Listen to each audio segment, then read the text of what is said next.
আসসালামু আলাইকুম বন্ধুরা, আপনারা যারা রাবার স্টাম্প শিলের ডিজাইন করতে চান অথবা রাবার স্টাম্প শিলের লেখা লিখতে চান তারই একটি ভিডিও।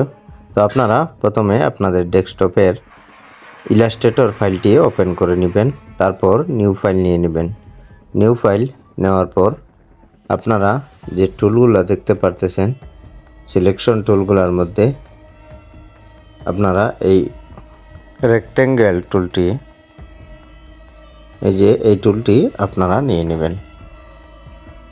নেওয়ার পর মাউসের মধ্যে দুইটি ক্লিক করবেন।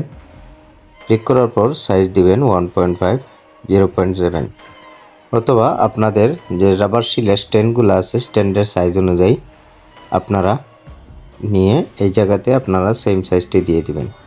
আপনারা যদি সাইজ কিভাবে নিতে হয় আপনারা না বুঝেন, নিচে ডেসক্রিপশন বক্সে আমার লিঙ্ক দেওয়া থাকবে ভিডিওর, আপনারা সেখানে কিভাবে রাবার শিলের সাইজ নিতে হয় আমি আপনাদেরকে দেখিয়ে দিয়েছি।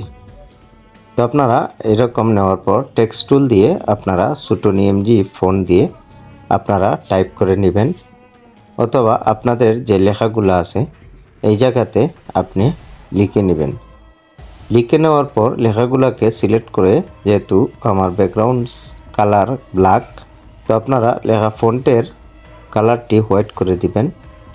তারপর আপনাদের লেখার স্টাইল অনুযায়ী আপনারা স্ট্রোক দিতেও পারেন অথবা স্ট্রোক নাও দিতে পারেন, তবে যদি আপনি বোল্ড দেন তাহলে স্ট্রোকের আর প্রয়োজন নাই। আপনি যদি লেখা বেশি বড় হয়, অর্থাৎ যেমন শুধু এই যে আপনারা দেখতে পারতেছেন সভাপতি লিখেছি, এই জায়গাতে আপনি যদি স্ট্রোকও দেন বোল্ড দেওয়ার পর কোনো সমস্যা হবে না।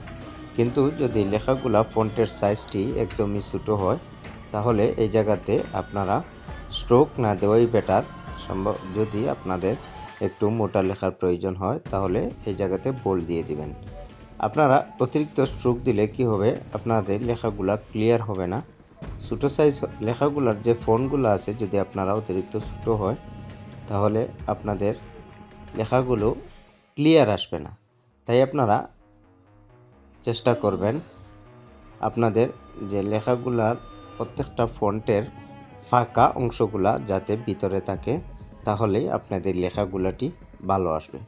বন্ধুরা, আপনারা যারা আমার চ্যানেলটিকে এখনও সাবস্ক্রাইব করেননি, আমি আশা করব আপনারা সাবস্ক্রাইব করে পাশে থাকা বেল আইকনটি অন করে দিবেন এবং লাইক কমেন্ট করে আপনারা জানাবেন আপনারা কি বুঝেছেন এবং কি বুঝেননি, তার উপরই ভিত্তি করে আমি পরবর্তী ভিডিও আপনাদেরকে দেওয়ার চেষ্টা করব। আপনারা আপনাদের মতোই লেখাগুলা লিখে নেবেন। লিখে নেওয়ার পর আপনাদের আর কোনো কাজ থাকবে না।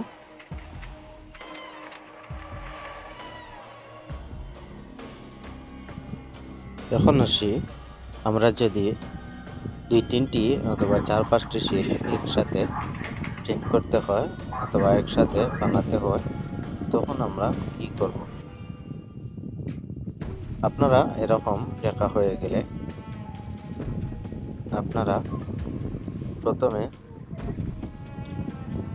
যে রেক্ট্যাঙ্গেল টুল দিয়ে আমি যেভাবে নিয়েছিলাম এভাবে আরেকটি নিউ ফাইল নিয়ে নেবেন। নেওয়ার পর আমি যেভাবে রেখেছি এভাবে আপনারা প্রিন্ট দিয়ে নেবেন।